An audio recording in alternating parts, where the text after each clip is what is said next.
안녕하세요, 영식입니다. 안녕하세요, 예성입니다. 예성씨, 요새 손님들이 건물 매입 검토를 좀 많이 하시잖아요. 예, 그렇죠. 네, 요즘에 어떤 건물 검토하시는 것 같아요? 보통 컨셉이 한 두 가지로 나뉜 것 같아요.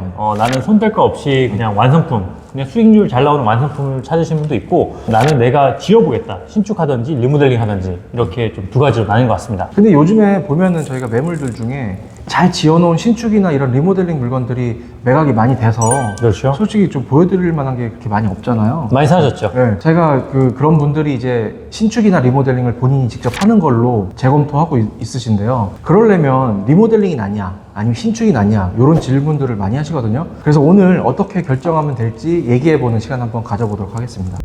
일단 리모델링과 신축에 대한 차이와 시장에서 인식하고 있는 내용을 먼저 한번 이야기를 해볼게요. 리모델링은 건물의 기초나 기본 뼈대를 그대로 남겨두고 내외관만 수정하거나 또는 대수선이나 증축을 통해 건물을 개발하는 행위죠. 땅도 안 파고 있던 건물을 수정하는 거니까 시간과 비용이 많이 세이브 되죠. 근데 신축 같은 경우에는 기존에 있는 건물을 모두 멸실해서 나대지 상태로 만든 다음에 땅을 파서 건물을 새로 올리는 행위죠. 있던 건물 부시는 데 들어가는 비용과 시간, 그리고 설계에 들어가는 비용, 토목 공사부터 올쪽 올리는 시간과 비용 많이 들어가잖아요. 그렇죠. 그래서 이런 두 가지 조금 이제 리모델링과 신축의 차이가 있습니다. 맞아요. 예전에는 예성씨 얘기한 대로 신축은 비싸고 시간이 많이 든다. 그리고 리모델링은 싸고 금방 끝난다. 그런 인식이 많았는데 요새 들어서는 좀 많이 바뀌고 있잖아요. 네. 그런 부분들을 한번 저희가 비교를 한번 해보겠습니다. 구독과 좋아요. 부탁드립니다.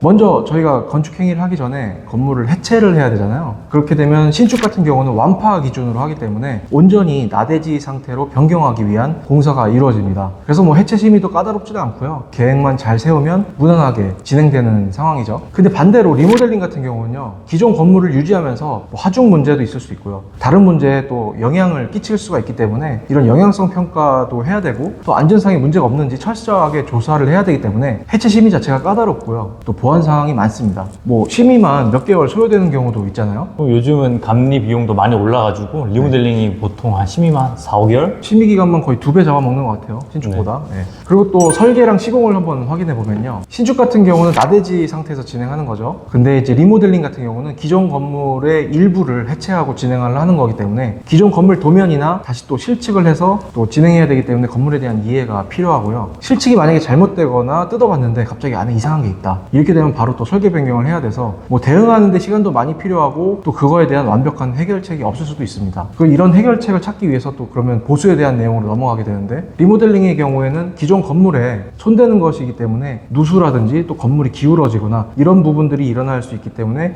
지속적인 보수 작업이 요구되고 계속해서 지켜봐야 되는 단점이 있습니다. 그럼 리모델링이 적합한 건물은 어떤 것이냐? 보통은 이제 우리 용적률 이득본 건물이라고 하죠. 법정 용적률이 200%인데 뭐 250%, 300%까지 지어져 있다. 그리고 제한사항이 있어 신축 시 손해보는 건물도 있어요. 신축을 지으면은 도로로 편입이 되어서 대지 면적이 뭐 날아간다든지. 그리고 공용부가 이제 코어가 중간에 있어서 리모델링 하면 이제 디귿자형. 옛날 같은 경우 옛날 이제 다세대 주택들이 그런 구조죠. 이런 건물은 리모델링 적합하지가 않죠. 그렇죠. 그래서 네. 보면은 계단실이 가운데 있어가지고 뭐 101호는 오른쪽, 102호는 옆, 뭐 왼쪽, 이렇게 나눠져 있는 건물 말씀하시는 거잖아요. 네.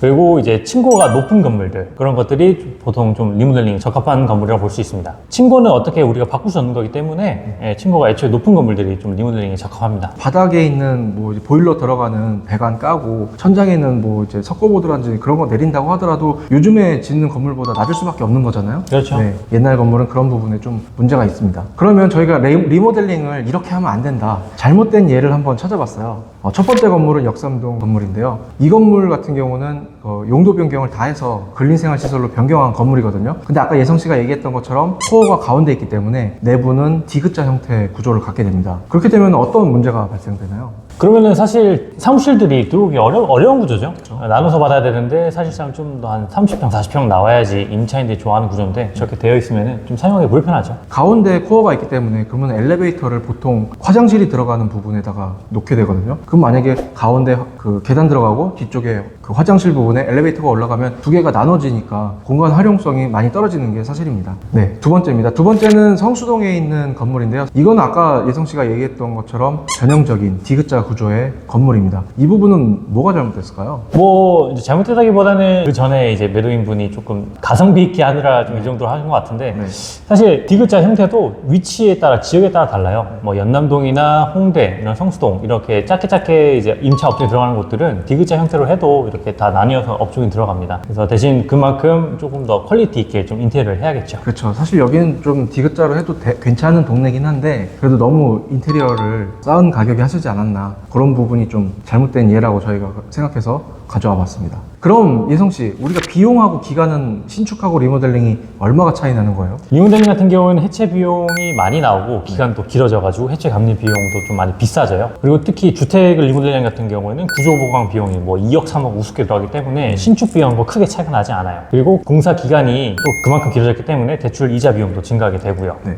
결론은 저희 신축이나 리모델링이나 시간과 비용이 크게 차이가 나지 않기 때문에 현재 건축법상으로 지을 수 없거나 신축을 해도 크게 이득이 없는 경우에 리모델링을 하는 것을 권장을 드립니다. 저희가 이렇게 리모델링하고 신축하고 어떤 게 괜찮은지 이 차이점을 한번 설명드려 봤는데요. 이런 부분들에 대해서 궁금한 점이 있거나 심도 있게 좀 알고 싶다 그런 분들은 댓글 남겨주셔도 좋고요. 아니면은 저희가 밑에 있는 전화번호로 연락 주시면 저희가 상담 드리도록 하겠습니다. 여기서 마치겠습니다. 감사합니다.